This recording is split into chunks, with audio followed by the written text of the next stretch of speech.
¿Sí? Bueno, bien, vamos a comenzar el examen. Para los que no saben el procedimiento, esta es la fase final de la investigación. O sea, después de haber cruzado y eventualmente diseñado un programa de investigación, esa es la fase ya última donde nos va a presentar los resultados de la investigación. El procedimiento es una presentación alrededor de media hora y después vienen las preguntas por parte de los ciudadanos. Entonces, Miguel, por favor. Muy bien, doctor. Gracias. Buenas tardes a todos. Bien, el nombre de la investigación que realizamos es el estudio de los conceptos de distribución de probabilidad y regresión lineal con el uso de tecnologías digitales con estudiantes de bachillerato.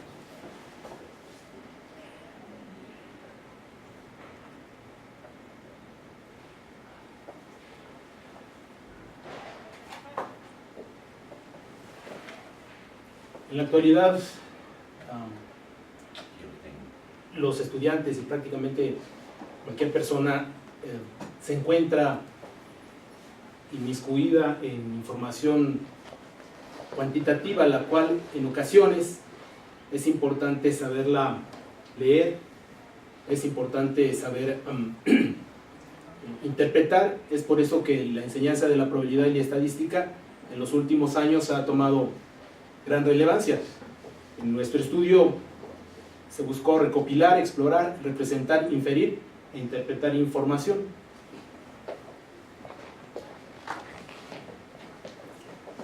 Prácticamente la tecnología ha permeado el quehacer humano y en el caso de la enseñanza de la probabilidad y la estadística no es la excepción. En la actualidad es cada día más común encontrar profesores que usan computadora y un proyector en sus aulas de clases, alumnos que emplean calculadoras científicas, computadoras, laptop, tabletas electrónicas, incluso teléfonos inteligentes. También hay cada vez más escuelas e institutos preparados con laboratorios de cómputo, como el que yo tuve acceso para poder realizar este estudio. Y también se encuentran en la actualidad disponibles cursos en línea, tanto cursos cerrados como MOOCs. El problema de investigación se centró básicamente en analizar y documentar cómo el uso sistemático coordinado de algunas tecnologías digitales como es GeoGebra, Excel y el Internet en un ambiente de resolución de problemas permiten a los estudiantes de nivel bachillerato obtener datos, graficarlos, explorarlos, interpretarlos y finalmente inferir algunos resultados. Existen dos preguntas de investigación. La primera es: ¿de qué manera la simulación de un experimento aleatorio con el uso de GeoGebra y Excel influyen en el desarrollo de la comprensión del concepto de función de distribución de probabilidad con estudiantes a nivel bachillerato?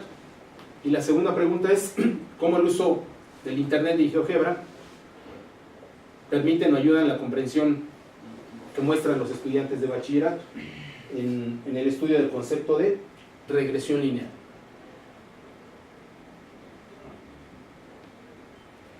El marco en el que está basado esta investigación es la resolución de problemas, la cual Polya enumera 4 fases, las cuales es la comprensión del problema, la fase del diseño para resolver un problema, la implementación de un plan y finalmente, una vez que ya se tiene resuelto el problema, darle una visión retrospectiva para poder encontrar múltiples soluciones. En 1985, Alan Schoenfeld publica el libro Mathematical Problem Solving, en el cual él identifica 4 estrategias en las cuales se basa para resolver problemas matemáticos. La primera es el dominio de los conocimientos o recursos, como él le llama, las estrategias cognitivas, también conocidas como heurísticas, las estrategias metacognitivas, también conocidas como control, y finalmente un sistema de creencias. Nuestro trabajo está basado en el marco del doctor Santos Trigo y Camacho Machín, los cuales publicaron un artículo en el 2009, y donde se identifican 4 fases o etapas que son retomadas tanto de Polya como de Schoenfeld, pero la diferencia es que aquí, en esta parte, ya se hace uso de la tecnología. En una primera instancia se debe de realizar la comprensión del problema, posteriormente implementar un plan de solución. Es ahí, en esos 2 siguientes puntos, es donde la tecnología tiene un auge. El siguiente punto, la siguiente fase es la búsqueda de patrones y una solución general. Y finalmente se busca encontrar conexiones con algunos otros temas y, si es posible, extender el problema, así hacerlo.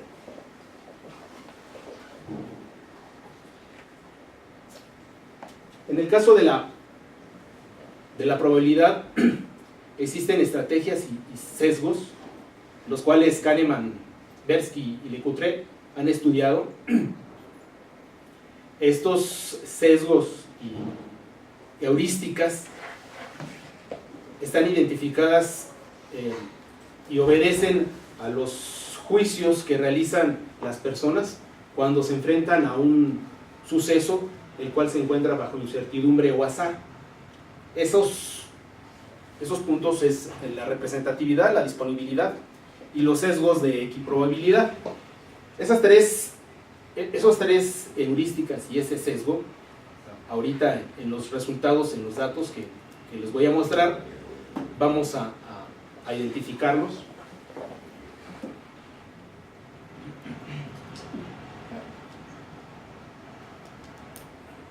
En este estudio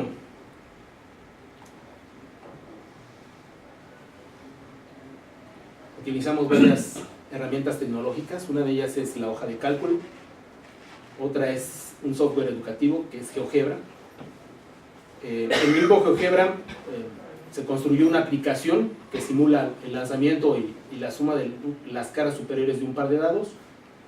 El internet fue usado por los participantes para buscar información y algunos conceptos, y en el caso de Google Classroom lo utilizamos como una plataforma para gestionar toda la información, tanto la que yo les mostré a los jóvenes y donde fueron trabajando, como los resultados que ellos iban obteniendo.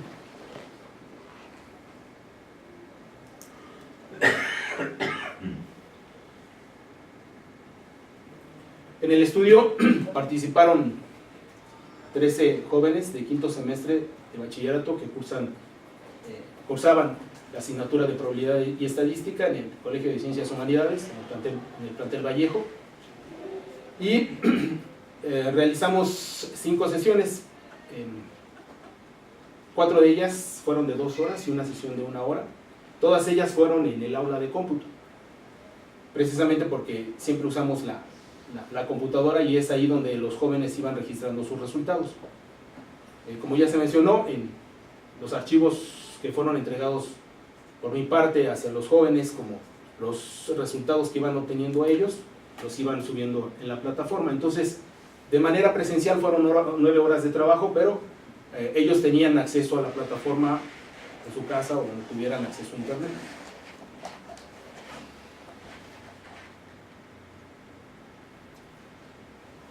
El estudio incluyó 3 actividades. La primera de ellas es un cuestionario. Esto es, como marca Alan Schoenfeld, identificar cuáles son los conceptos y recursos que tenían los jóvenes, en este caso al enfrentarse a un evento aleatorio. El segundo fue el lanzamiento de dados, ahorita voy a mostrar los resultados. Y en el último, los jóvenes realizaron un ajuste de una línea recta de la población joven que existe en México.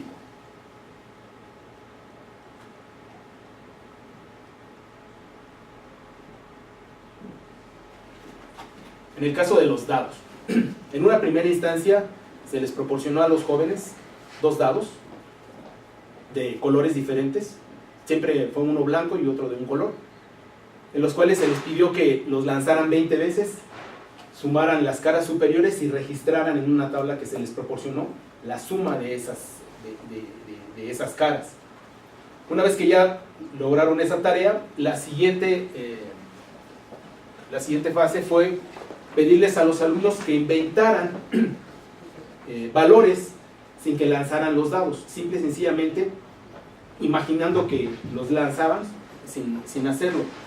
Y finalmente, aquí es donde yo les proporcioné la simulación, y los jóvenes lo que tenían que hacer era mover un deslizador varias veces e identificar los resultados y registrarlos. Cada joven realizó esa tarea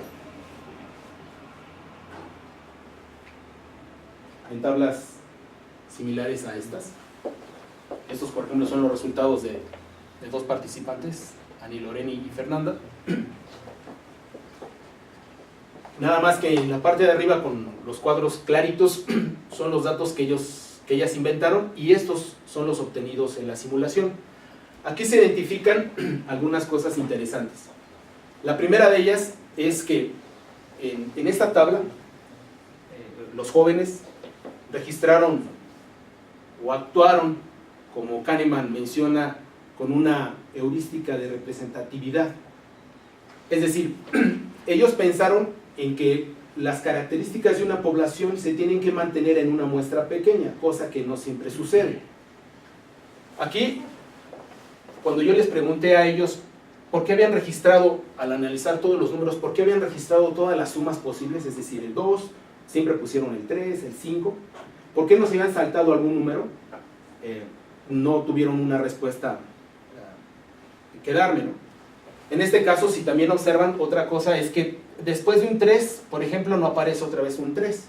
No existen números repetidos porque ellos no lo consideran que sea factible, ¿no? Estos resultados son los que se obtienen en la simulación. Y si observamos, por ejemplo, en el caso de Ani Loreni, aquí ella en la simulación no obtiene un 11, lo cual es posible porque nada más son 20 números, ¿sí? Esto después lo fuimos afinando y refinando ese pensamiento con el uso del deslizador.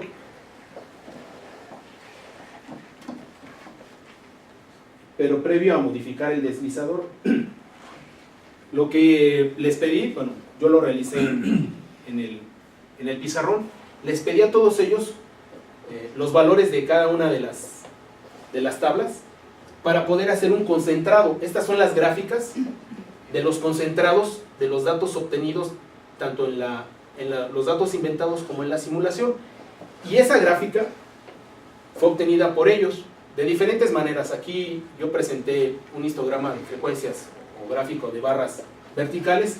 Algunos de ellos utilizaron gráficos horizontales, otros más utilizaron puntos y líneas rectas. Lo importante es que ellos vieran, identificaran y contrastaran cuáles eran los resultados que ellos obtenían y cuáles eran los que se obtenían al hacer uso de la simulación. Aquí es importante después, previo a que se me pasó mencionarles, el sesgo de equiprobabilidad, que es muy notorio, donde los jóvenes consideran que es lo mismo obtener, por ejemplo, un 2 que un 7. Después obtuvimos el espacio muestra y verificamos que eso no es tan correcto. Aquí, por ejemplo, pusieron 2 veces el 12, más que incluso el 7, siendo que los pares ordenados que nos generan, por ejemplo, el 12 solamente es un par ordenado, que es el 6 y el 6. En el caso del 7 son 6 pares ordenados los que nos generan una suma de 7. Por ejemplo, el 1 y el 6, el 2 y el 5, el 3 y el 4, el 4 y el 3, y así sucesivamente. Por eso se les dieron dados de colores diferentes. Entonces los jóvenes aquí consideran que es lo mismo obtener, en la misma probabilidad, obtener un 2 que un 7. Es a lo que se conoce como el sesgo de equiprobabilidad.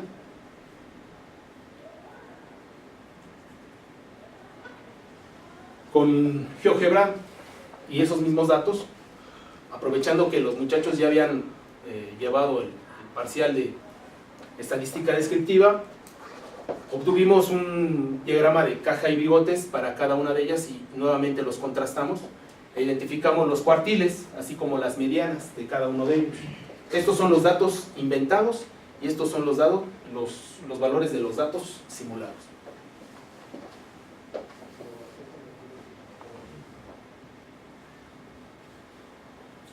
Es aquí donde les comento. En la simulación, originalmente yo les di la simulación con el deslizador n igual a 20. Ese n igual a 20 es el número de veces que se simula el lanzamiento. Y entonces, aquí aparece la gráfica. De este lado, en esta tabla, aparecen los valores de las frecuencias absolutas, las frecuencias relativas y sus respectivas gráficas. Aquí lo importante es que ellos fueran identificando si esa distribución, o bueno, más bien esa gráfica, seguía un comportamiento o patrón. Al hacer el movimiento en 20, obviamente no hay ningún patrón bien generado todavía.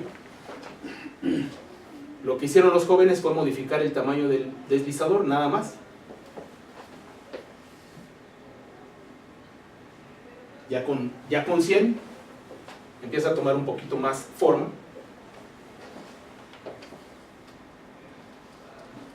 Con 500 ya empieza a tomar todavía un poco más de forma o patrón.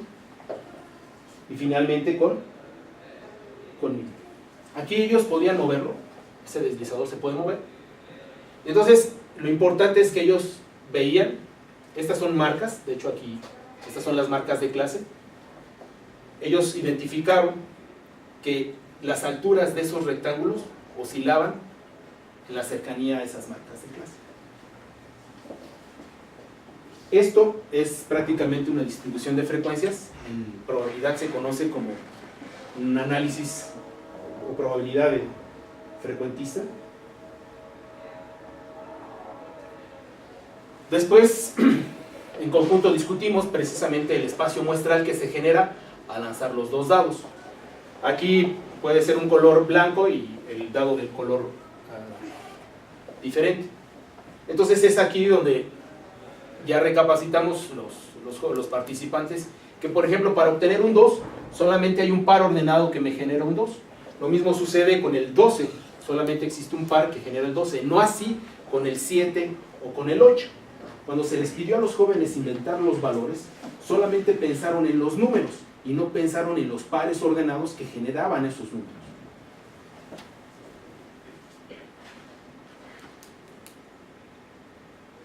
Para poder llegar a la distribución de probabilidad,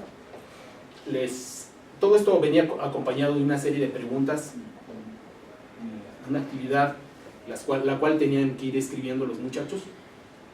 Previo les pedí que buscaran en internet el concepto de distribución de probabilidad una vez que ya habíamos tenido este acercamiento. Los resultados son diferentes. En ocasiones los jóvenes se van solamente con el primer resultado que encuentran en el buscador y es con lo único que se queda, ¿no? Por eso algunos jóvenes no lograron el objetivo de llegar a la distribución de probabilidades. Otros más sí lo hicieron, como Kenia, Laura, Victoria y algunos jóvenes. Esta es la distribución de probabilidades. Es decir, para que obtengamos un número 2, solamente hay un par de 36. Que se obtenga un 3, solamente hay dos pares que generan el 3, que es el 1 y el 2 y el 1, son dos 36avos, y así sucesivamente. De tal suerte que la suma de todas las probabilidades debe de ser equivalente o igual a 1. Hubo una señorita, por ejemplo, que no registró la distribución de probabilidades, pero ella registró lo que le había quedado en la simulación. Ella copió esto y lo escribió, y prácticamente son valores muy cercanos, si no casi iguales, a los obtenidos en la distribución de frecuencias. Esto es porque en este caso los valores fueron tomados con la simulación igual a 1000.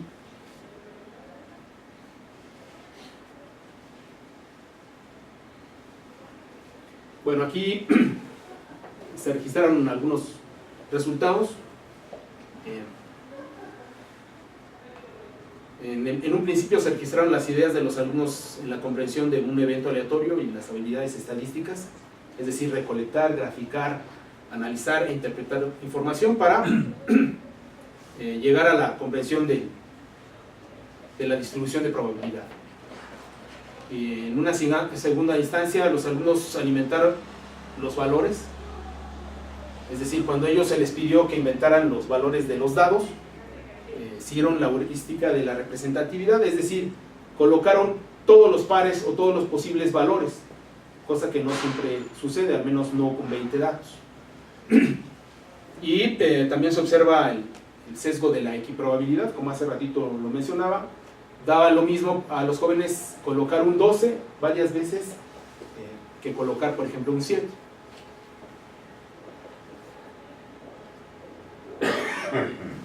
¿Para qué nos ayudó el deslizador?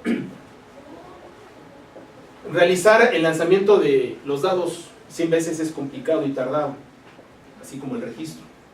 Entonces aquí la herramienta nos ayudó a que los jóvenes fueran haciendo conjeturas de qué comportamiento iba teniendo esa distribución al aumentar el número de experimentos o número de lanzamientos.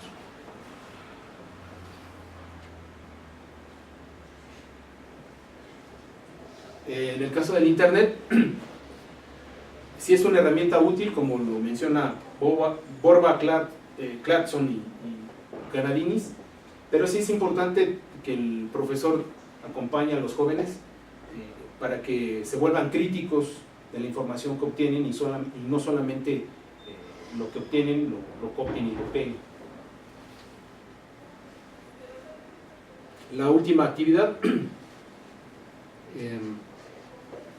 tiene que ver con el segundo departamental, la segunda unidad del plan y programa del CCH, que es datos bivariados, y se pensó, mucho el doctor y yo discutíamos cómo generar o cómo encontrar información que no fuera obtenida de un libro. Entonces la tarea fue buscar información en instituciones que fuera oficial, yo no sé si fidedigna, es algo que hemos estado discutiendo, pero sí oficial. Existen, al menos en México, por ejemplo, está el INEGI, que es el Instituto Nacional de Geografía e Informática, el cual posee mucha información, pero la idea también era encontrar información que tuviera un comportamiento más o menos lineal, porque la idea era hacer un ajuste de recta. Entonces fue una tarea algo complicada, pero finalmente en la OCDE, la Organización de Comercio y Desarrollo Económico, ahí encontramos información de México, la cual se encuentra en un Excel. En la primera columna viene el país, la siguiente columna es el indicador, en este caso es un total, es un porcentaje, aquí lo que nos indica, esto es anual, y aquí se vienen registrando los años y en este caso la proporción. En 1970 la proporción de jóvenes, es decir, de gente de menos de 18 años que dependía económicamente de un familiar, era pues casi la mitad, del 46.79%, la cual ha ido descendiendo hasta llegar el registro aparecía hasta 2014. Entonces,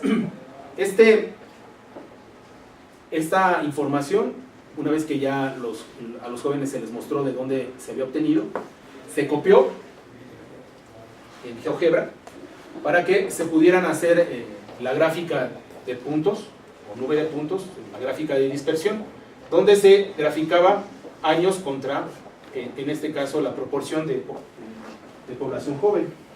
Y esto fue lo que se obtiene.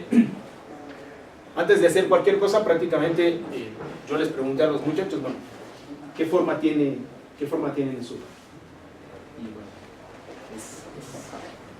es evidente que tiene una forma lineal. Era un poco premeditado que esos valores tuvieran esa forma.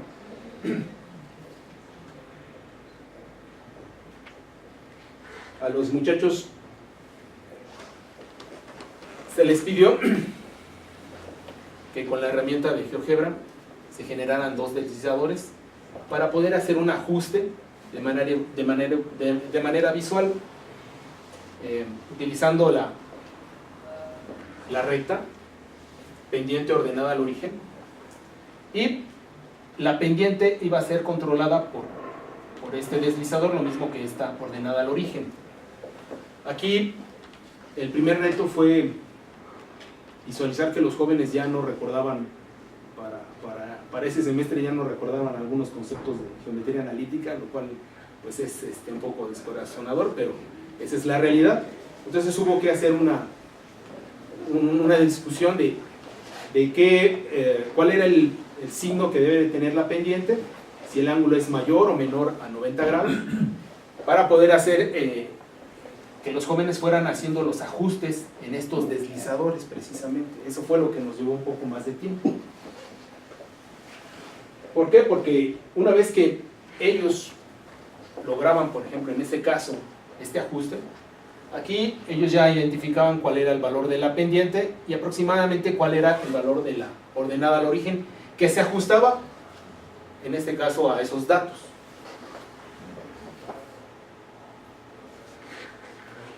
La herramienta ya nos permite hacer el ajuste, de hecho, se obtiene. La herramienta ya lo hace, pero antes de hacerlo con la herramienta, pues precisamente se buscó que los jóvenes retomaran algunos conceptos previos, porque no es nada más utilizar la herramienta por utilizarla. Una vez que ya se tuvo este ajuste, se les pidió que con esa línea realizaran algunas inferencias, pero antes de eso, pues se contrastaron, ¿no? Se contrastaron lo que hace la herramienta previo a lo que ellos hicieron, ¿no? Entonces, aquí sí es importante que a los jóvenes, antes de enseñarles a utilizar la herramienta o un software que haga un cálculo simplificado, sí es importante que ellos hagan inferencias y utilicen algunas otras estrategias, porque si no, nada más se hacen prácticamente usuarios de un software.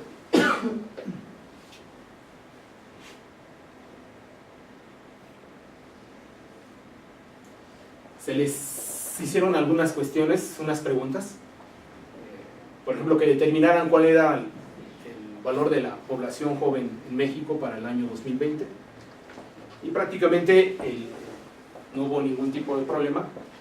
Este es el valor de 25.15. Y otra pregunta fue, ¿cuál es aproximadamente el año en el cual, en teoría, el valor de la población juvenil en México sería cero? ¿Y cuál sería un requisito que debería de seguir para que esto sucediera? Aquí hay una respuesta de un joven. Iván dice que para que suceda que la población joven llegue a cero entre 2076 y 2077, de hecho el valor no es exacto, es que la población juvenil continúe disminuyendo en forma que propone la ecuación dada por GeoGebra. Él únicamente está pensando en el modelo que da GeoGebra.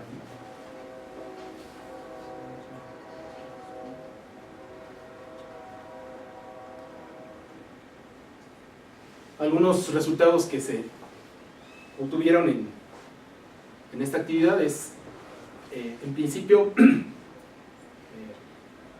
invitar a los jóvenes a buscar datos con los cuales se pueda trabajar y realizar estudios tanto de estadística como de probabilidad.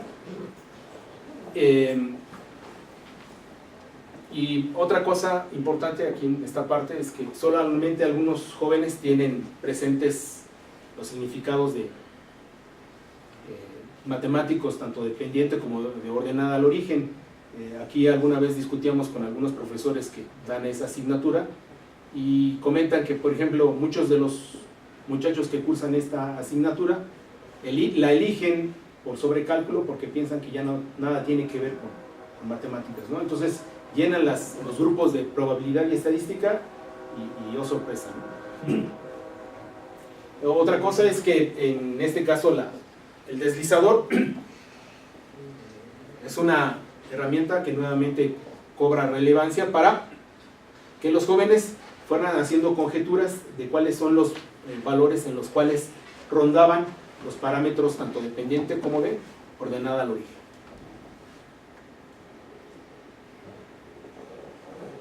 Nuevamente,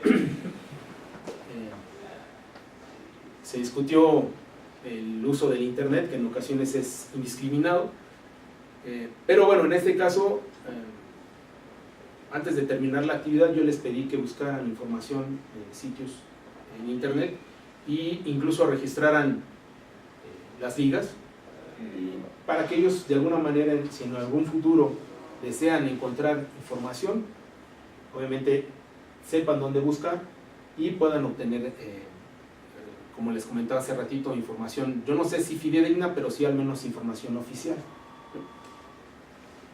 Y obviamente la intención de utilizar esta información es que a los jóvenes se les muestre que la probabilidad de la estadística pues no es algo que se encuentra solamente en el aula, ¿no? Que es algo que pueden utilizar más allá del aula. Incluso si siguen estudiando, muchas de las licenciaturas que nada tienen que ver con matemáticas, por ejemplo, biología, medicina, en ocasiones tienen que llevar un primer curso de probabilidad y estadística. Como reflexiones finales, pues la intención de esta investigación pretende contribuir a que la probabilidad de la estadística sea enseñada y aprendida de una forma, en principio, más dinámica, intuitiva y razonada.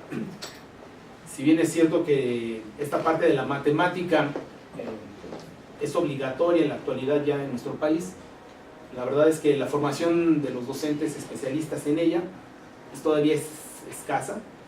Muchas veces un profesor de matemáticas, cuando ya no le queda de otra, pues tiene que dar probabilidad y estadística, esa es la realidad.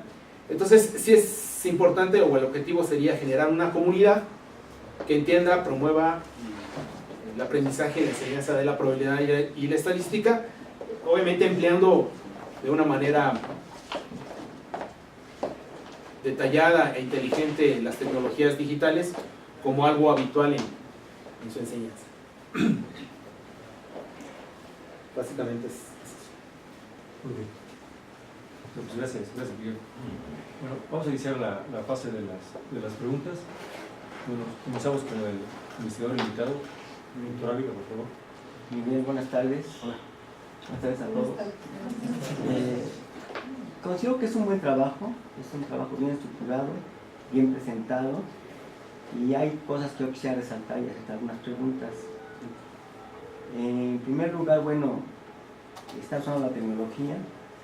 Yo considero que en esta época, en el mundo de la enseñanza de las matemáticas, no se pueden llevar a cabo trabajos que tomen en cuenta el uso de la tecnología, ¿no?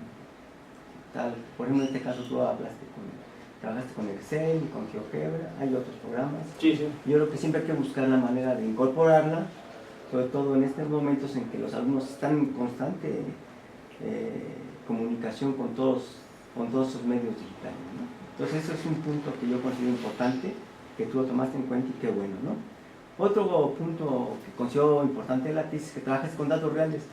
Sobre todo en la parte de estadística, yo creo que sí es muy importante trabajar con datos reales para hacerle a los estudiantes un aprendizaje más significativo.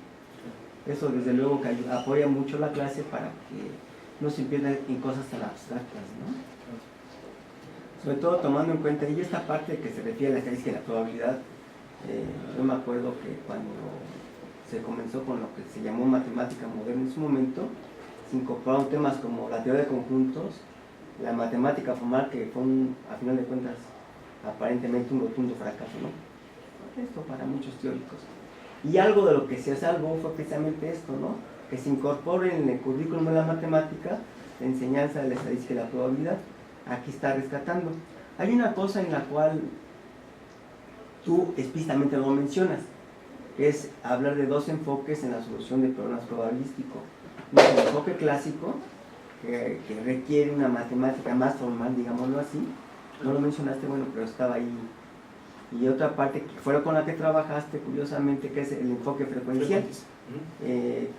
Decía curiosamente por lo siguiente, porque todavía hace algunos años y en la actualidad se sigue haciendo, en la enseñanza de la estadística de la probabilidad prácticamente se se van todos los profesores por el camino del enfoque clásico, ¿no? Tal vez, aunque ya son muchos años, como que tomó sorpresa, primero incorporarla, ¿no? Y luego de repente ya como que no se podía incorporar completamente como no quisiera, porque consideramos que es importante estas dos herramientas, la estadística y la probabilidad. De repente entra la tecnología, ¿no? Sí. Entonces como que los agarra a medio camino en que no se incorpora por completo la estadística y la probabilidad, ya viene la tecnología y entonces se crea un caos ahí medio interesante. Entonces, a mí la primera pregunta sería, ¿no? ¿Qué ventajas o desventajas ves tú entre hacer uso en el trabajo de los alumnos del enfoque frecuencial y el enfoque clásico? ¿Sí? Okay. Y la otra, perdón, nada más. O sí, contesta ahorita. Sí, yo leí varios artículos. Carmen Batanero, algún día lo discutíamos, es alguien que está en contra, por ejemplo, de la tecnología, ¿no? Ella dice, hay que aprender, la única forma de aprender probabilidad y estadística es prácticamente con los axiomas y teoremas, ¿no? Yo creo que en una primera instancia, bueno, estábamos trabajando con jóvenes de bachillerato. Entonces, a mi muy particular punto de vista, el uso de la tecnología hace un poco menos dolorosa, creo yo, el entrar con axiomas y teoremas a los jóvenes. Podríamos entrar con los axiomas de Kolmogorov y decirles a los jóvenes, la probabilidad del espacio muestral es 1, como un axioma. Pero yo creo que la parte de la probabilidad frecuentista o frecuencial nos ayuda a que a través de un experimento, a través de que ellos manipulen, en este caso, por ejemplo, los dados y luego un simulador, logren identificar que la suma, en efecto, de todas las probabilidades es 1, más allá de que alguien llegue y nos diga, es que esto es un axioma. Esa parte yo creo que es un poco más intuitiva, menos probablemente, en efecto, menos formal, pero sí también es menos dolorosa. Yo creo que con jóvenes de bachillerato, incluso de secundaria, esta parte, como un primer acercamiento, yo creo que sí es una buena idea, y ya después podríamos entrarle, en efecto, como bien menciona, de manera a priori, utilizando ya la probabilidad clásica, ¿no? Que es también lo que buscamos después, ¿no? Encontrar el espacio muestra y finalmente cuál era el comportamiento de las probabilidades en este caso